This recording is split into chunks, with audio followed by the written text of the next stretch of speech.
менә шундый тәкъдим килсә, Мөхлис Абауи турында фильм төшерер идегезме? Кирәк дип саныйсызмы? Безнең Татарстанда темалар дип әйтим бик күп.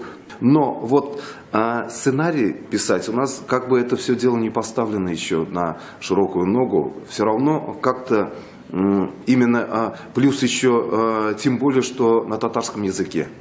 Киносценаристлар юк дип оскорблять тәсем килми беркемне дә. Сирәк. Акча чәкләр турында фикерегезне әйтә башладыгыз да, тагын кабатлап үтсәгез иде. Анда журналистлар да әйтте, кимчелекләр күп иде һәм ул кинотеатрда күрсәтелмәде диярлек. Мин аны дөресен әйткәндә, как оператор-постановщик төшереп бетердем. Где-то 10%, наверное, төшергәнмендер мин аны.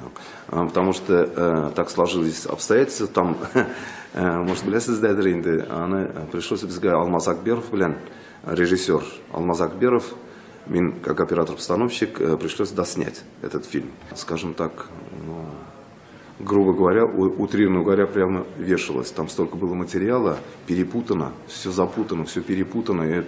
Там было снято 20 терабайтов материала.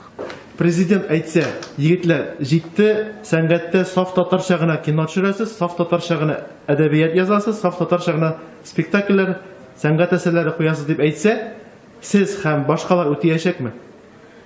Үтәячәк, наверное, ничек алай дип әйтергә тиеш соң ул. Президент белә бит реальный тормышны белә бит ул. Тел югала бит, тел югала. Югалмый, аңа карап югалмый.